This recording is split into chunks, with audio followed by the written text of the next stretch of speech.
Hi everyone! Before the start of this video, I have a special announcement to make. I have partnered with Australia's online VtES card store to do a giveaway. Australia's online VtES card store is your one-stop shop to all your VtES needs. That's bit.ly/AU online VtES. Stay tuned for later in the videos where I share the details of how you can be one of 5 lucky winners for this giveaway. And now, to the video. Alright, let's get started. Hello, and welcome to a brand new series for the VtES podcast, where we look at doing budget upgrades for the new 5th edition decks. If you haven't already had a chance to, do go take a look at the first look videos for this new release of the 5th edition Vampire Digital Struggle decks. If you're watching this on YouTube, I'll put links in the description below. And this is the first of a series of 4. We'll cover each of the decks over the next few weeks and months. And yeah, so do check out the rest of the series for deck ideas based around the other 5th edition starters. So today I have got with me if you're from anywhere from New Zealand or Australia, you will be really familiar with our guest today. He is the Prince of Brisbane, I want to say, the national coordinator for Australia, and all-round amazing guy. Ladies and gentlemen, welcome Steve Harris. Woo! Hey, Steve. Hello. Hello. Welcome to the podcast. Yeah, thank you very much for inviting me along. Yes, I am National Coordinator for Australia. As such, I'm not the Prince of Brisbane. We do have a prince up here. David. You mean you're not just to confirm? You're not pulling double role? No way. No, I have a puppet. I mean, I don't have a puppet.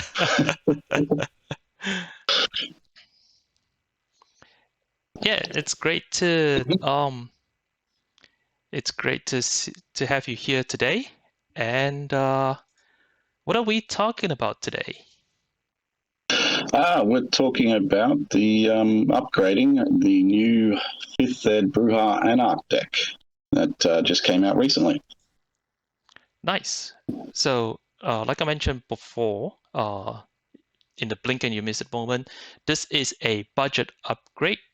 So basically, we will be seeing what we can do to either improve on the deck or create a new strategy around the existing deck with just $25. Before we start, let me just quickly go through the contents of the current 5th edition Brujah starter deck. So if you haven't had a chance to catch the first look video, the Brujah deck list has 12 Crypt cards, 10 of them are unique, 12 Anarch Vampires, 3 unique Titled Vampires for a total of 5 copies of Titled Vampires. The lowest capacity is 2. Sorry about the visuals, it's supposed to be 2, not 3. Highest capacity is 8, and the average capacity is 5.5. That number is correct, even with the incorrect lowest capacity.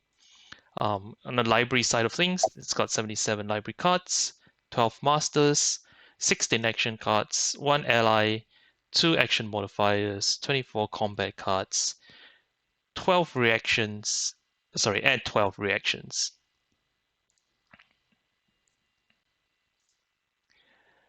So, Steve, before we start making changes to this deck, what do you think of it? What are your thoughts of it so far out of the box? Yeah, look, I mean, it's okay. All four of the new starters are pretty good. They've all got interesting new cards. We ran a release event up here in Brisbane a few weeks back, 3-4 weeks back, where we had 13 players. So one player left after one round. So by the second round, it was one of each on 3 different tables. Brujah did okay, but, well, other decks did better. I'll save that for the appropriate talk podcast later. Fair enough. All right. So before we start looking at the actual cards that have been added or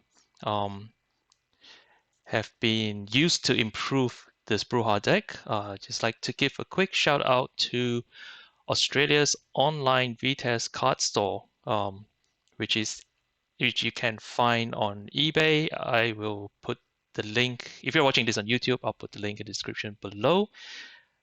I should really put up some visuals around this, showcase the website, the eBay site. Unfortunately, I did not. So let's just imagine it's there, and then in future videos in this series, I'll put it up. So yeah, Australia's online VtES card store is your place to go if you ever need any singles or products or whatever it is. Yeah, primarily singles. Is what an old sealed product that I can get my hands on. Yeah, that's my store. Yeah, full disclaimer, that's his store. Yep. All right, Steve. I'll hand it over to you to walk through what has been changed in the deck. Thanks, Nathaniel. So let's start with the Crypt. Always a good place to start. As you said, so what I wanted to do was to try and make it more focused around the Barons, and indeed I added one copy of Lemua, a promo Anarch that came out, Anarch Baron of Canberra too, so for a little bit of local flavour. And I also added a copy of Octane, who is a nice solid little 6-cap with all in-clan disciplines at Superior.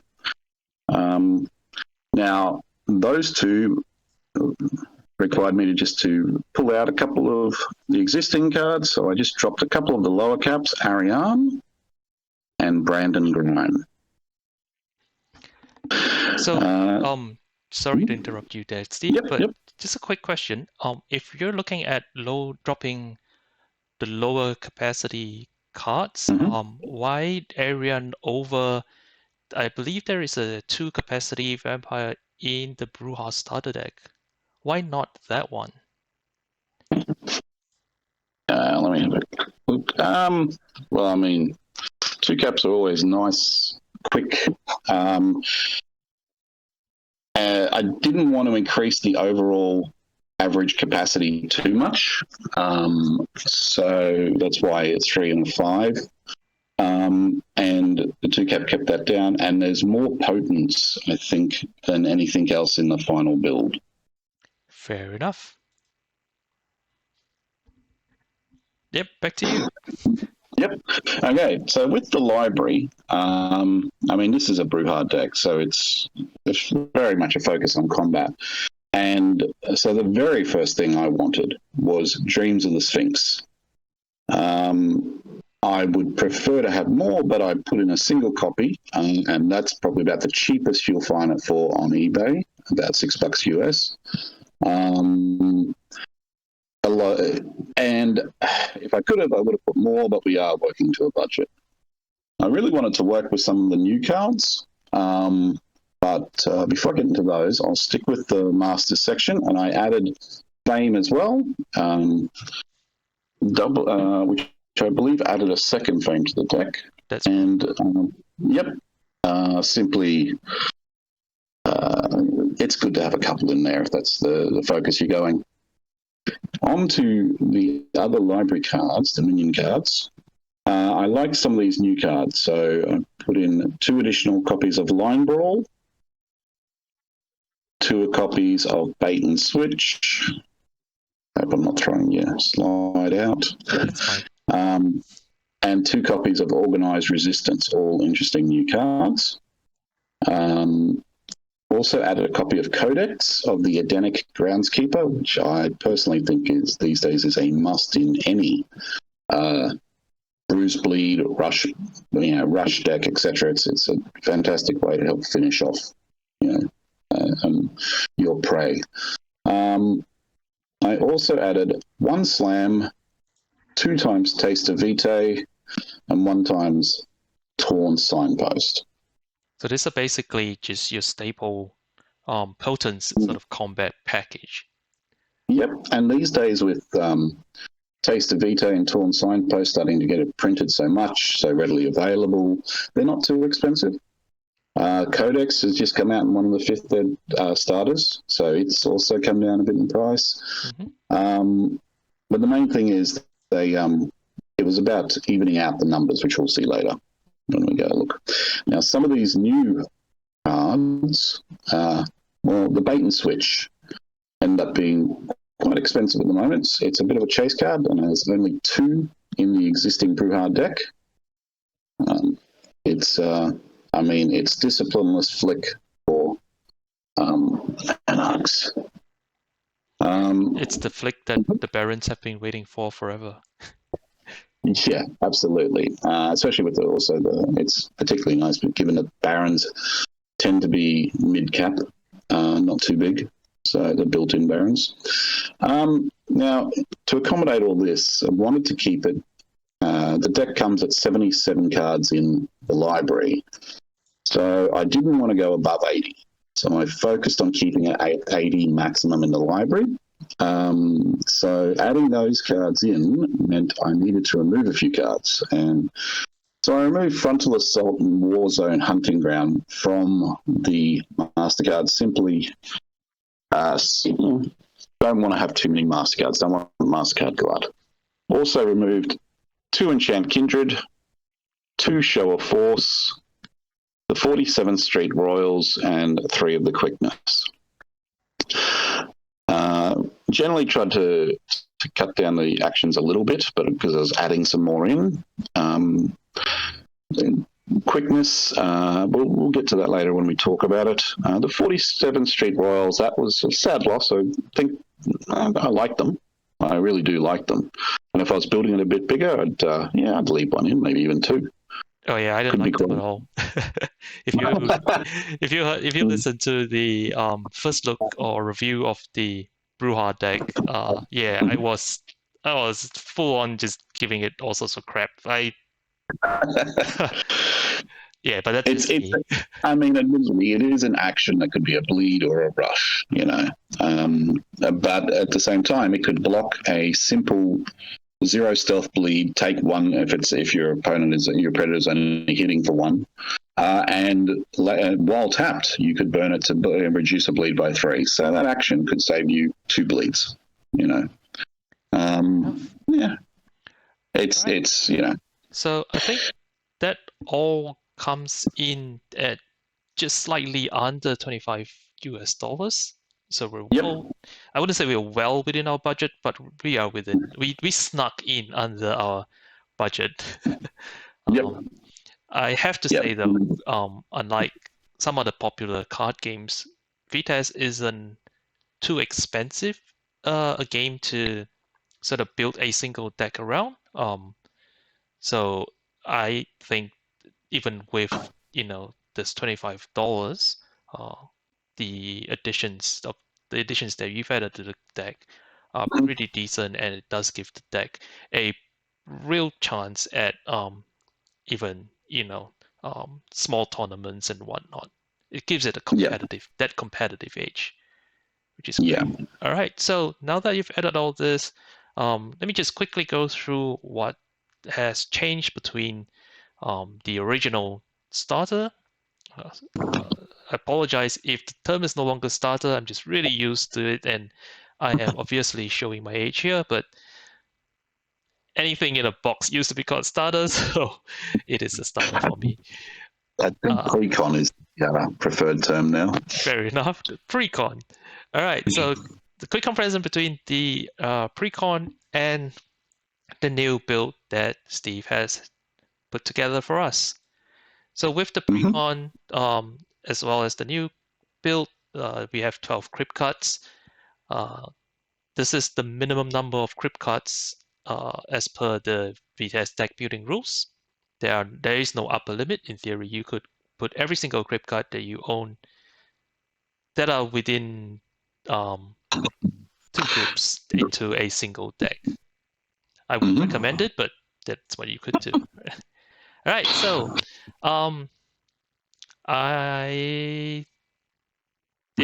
it's still 12 crypt cards. The visual is slightly incorrect here. I might not have changed it in time. The original deck had 10 unique crypt cards. Again, 12 of them all Anarchs. The new deck has 12 Anarchs. But I believe there are. Is it still 10 unique crypt cards? I think it's 9. I doubled up on Octane, added a new vampire altogether, but removed 2 unique ones, which I think were only 1 copy of each. That's right. So it should be 9 unique crypt cards. The new build bumps the total number of unique titled vampires up to 4, giving a total of 6 copies of titled vampires.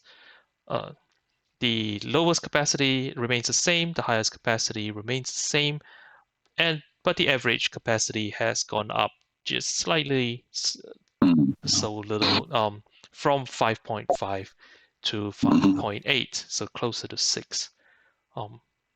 Speaking of increasing the average capacity, I'm guessing adding in Lumia is really just to provide a more consistent access to the new Baron tech that has come with the 5th edition release. But in this case, because Lumia isn't as lower capacity as the vampires that were removed, that has led to a ever so slight increase in the average capacity. From your point of view, do you think there's any concerns with this, from moving from 5.5 to, say, closer to 6? No, I mean, I personally don't think so. Some people prefer a smaller average capacity, I wanted to definitely just to have that extra Baron in Lemur. And when you're going into combat, it's nicer to have a little bit of extra blood on your vampires if you're facing other combat decks. Fair enough. So it kind of depends on the metagame that you're in as well. Yes. And I believe you've mentioned to me, you were mentioning before to me that the Aussie meta is slightly more combat orientated. From my understanding and from what I've read online, especially with certain other parts of the world, a lot of people talk about the combat, but what I've seen in Australia, we seem to want to beat the crap out of each other here more, to put it mildly. Well, it is an efficient form of stealth, right? If they've got no minions, they can't block you. I tend to, when I'm bleeding someone, I like to point out that, yes, I'm bleeding you for 2 with +1 strength, or whatever the vampire has. I'm bleeding you for 2 with an every bow. That is totally the same as +1 stealth, right? It can be. So also, I see that you've taken out 3 copies of quickness, which is a significant amount of number of copies, because I think the Precon starts at 5 copies, so it's more than half quickness. And then you've added in Taunt Signpost, cards like Taunt Signpost and Slam, which basically increase the amount of upfront damage output. So why did you make the decision to swap out additional strikes for upfront damage, considering that they could potentially be similar amount of damage, if you take everything into consideration at the end. Yeah, I understand what you're saying. And again, personal preference. When I'm doing a potence build, I like to see the staple cards of things like Immortal Grapple, Torn Signpost, Slam, whatever other potence cards, Roundhouse might be of interest these days. I like to see that, the numbers to be about the same, if not exactly the same. So, maybe 8 times Torn, 8 times Immortal Grapple, etc. If with those sort of strikes, big strikes, then how can I put this? If you're not immortal, you've got to have the immortal grapples versus combat ends, or you've got no real hope there. And I mean, if the opponent is running Fortitude Prevent, additional strikes normally aren't that useful. They've either got a lot of Fortitude cards, or they're using things like Skin of Steel or Rolling with Pinches that's superior. So I'd rather go for one big hit and see what they do. Now, that said, there's still some Pursuits in there, which is a nice little versatile celerity card. Oh, yeah, it's an excellent source of additional strikes. Or maneuver. You've got to be able to outmaneuver them, right? That is true. And quickness, I mean, it's nice that it now doesn't cost a blood. There's still a couple in there, but with the changes to the Crypt, I end up with only 5, I think, of the 12 Crypt cards. 5 of the 12, had inferior celerity. So the quickness was looking less exciting at that point. Fair enough. Mm. So with this new build, what sort of strategy are you looking at? Is it going to be the same as the Precon, which is essentially just a brew split, or are you looking at taking a different direction? Just talk us through it. Yeah, I've changed it a bit into a bit more of a toolboxy deck now, as it has a capability of flicking and lunging, and increased its capability of intercepting. In a way, it's kind of like the Barons are like princes, with that new card, Organized Resistance, where they can potentially get 2 intercept and an unlock on any Anak, themselves included. Yes, it feels a little bit like second trad for Barons. And I really like the flick option, a disciplineless flick. So I wanted to focus on it a little bit. As I said, working to a budget, couldn't put in as many as I'd really like. But so overall, it's become a little bit more toolboxy. The general strategy, you want to get out some Barons so you can, flick and block with Organized Resistance. For moving forwards, you want to get Heroic Mites on your preferred vampires that you've got, and or Codex. So generally speaking, what you're doing is you're looking for rushes. Line Brawl is a great new card, a great new versatile card, actually. Fame forwards, knock down your minions. If you get everyone down in front of you, you can just finish them off with Codex or the other bleed cards in the deck. What I've looked at with Line Brawl is, because this is a bit more toolboxy, you might not go too hard forwards, and you might be waiting for that opportunity to lunge. And I found Line Brawl to be quite useful at, I think it's Celerity, where it can steal 1 blood. And a lot of people will take a bleed for 1, which essentially it is, but you're also stealing it and you're also gaining a pool, which is a nice way to cover the loss from your own fame. It's now a little bit more of a toolboxy Brujah deck, with the capability of flicking and lunging. I tried to make the combat a bit more consistent numbers-wise, in my preference. Overall, I would have really loved to add at least one more dreams, but budget. And I realized after I'd sort of finished it all, I really want like 2 side slips in there, which would push it to 82, which I was trying to avoid. So side slips are always a nice option to just avoid ag poke. Yeah, Mm. I think I can't remember who was it. It might have been myself as well. Mhm. Yeah, well, we're talking about like building out the combat package, and side slip as a answer to egg poke definitely came up. Yeah, just for the newer viewers, if you're unfamiliar with the term egg poke, it basically means aggravated poke, which is usually the a hand strike for 1 or some other card that does 1 aggravated damage.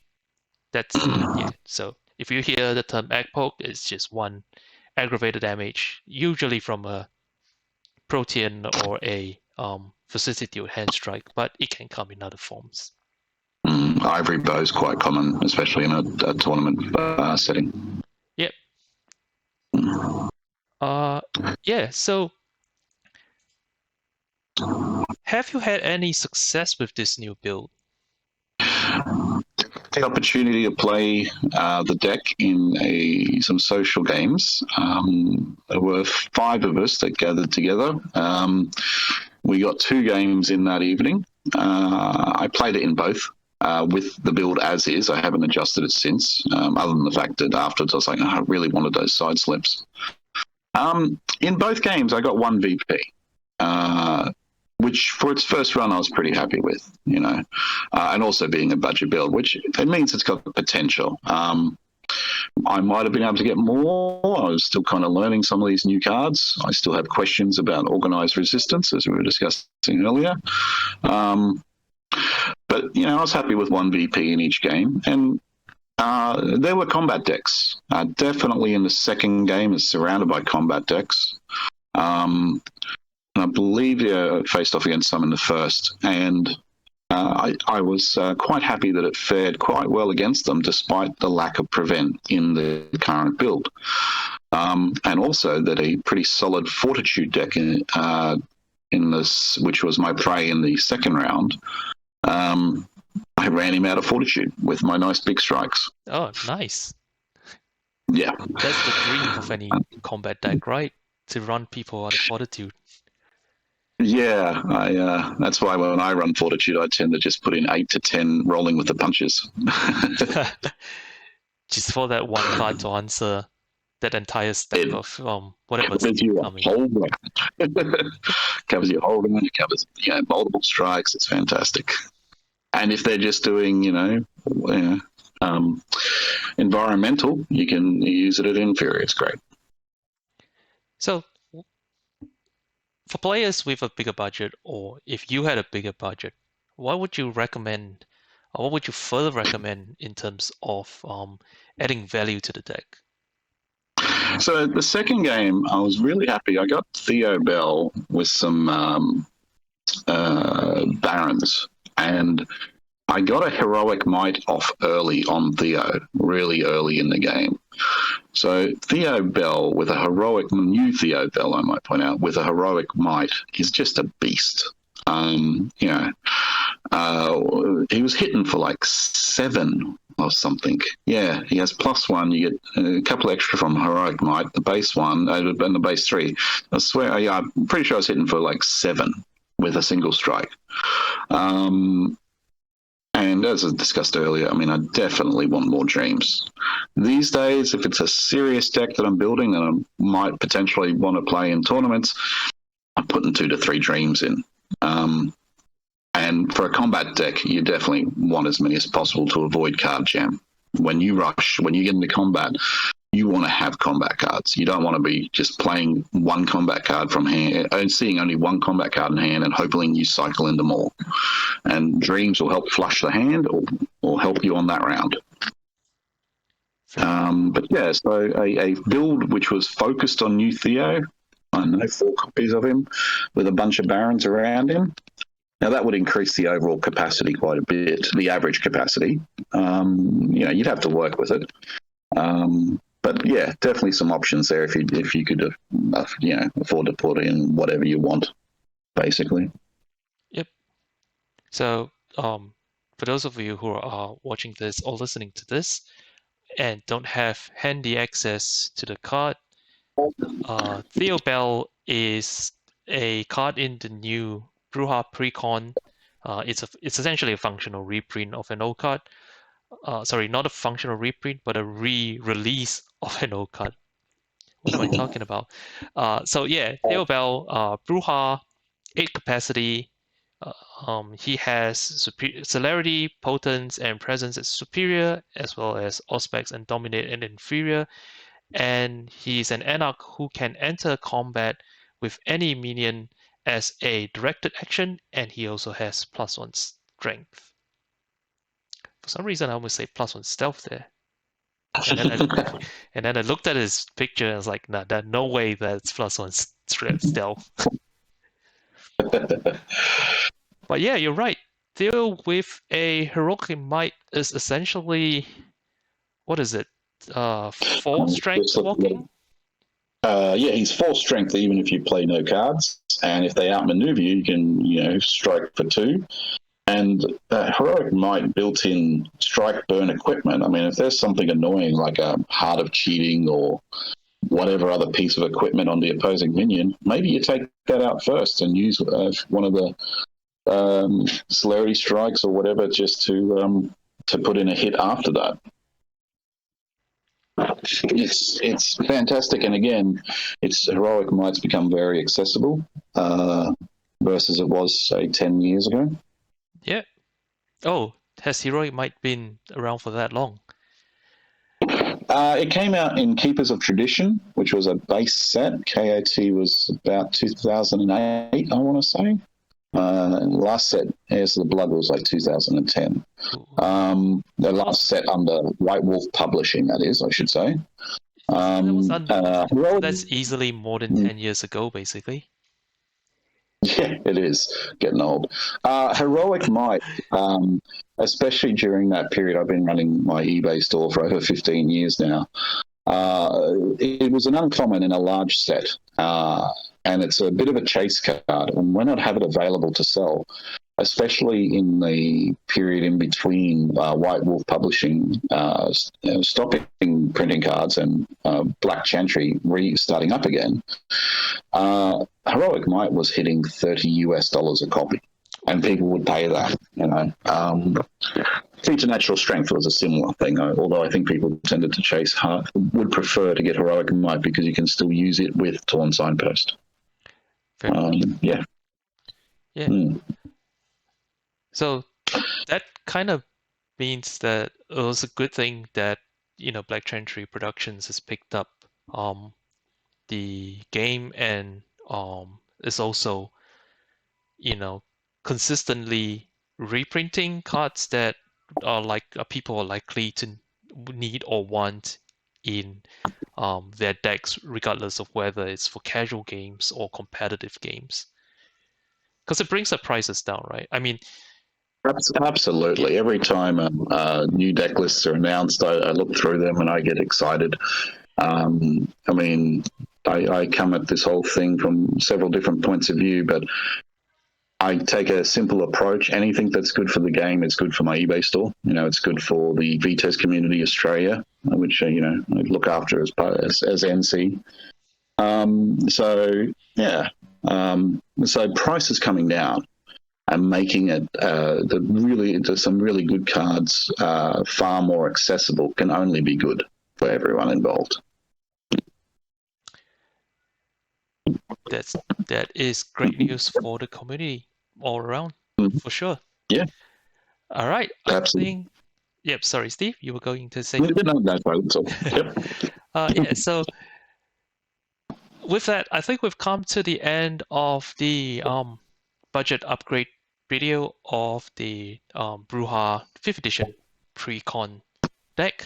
I will try to see if I can put the full deck list somewhere out there on the internet and then link to it. But if you're unsure, once again, reach out to Steve via the many channels that he responds to, or if you're unable to reach him directly, head over to the Australia's online VtES store on eBay and send him a message there to say, "Hey Steve, that's a cool deck that you built. I want that," and Steve will get you sorted. So once again, thanks Steve for joining us in today's podcast. Thank you for having me. Yeah, and we enjoyed it. And to you watching this, we hope you found this video helpful. And if you think we've missed anything, or if you'd like to see anything else, let us know in the comments. And until next time, see ya.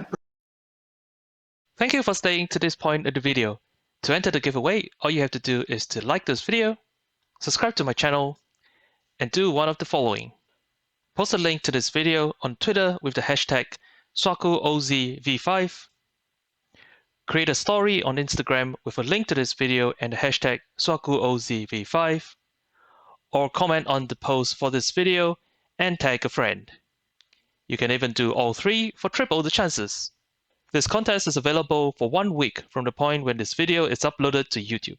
Good luck!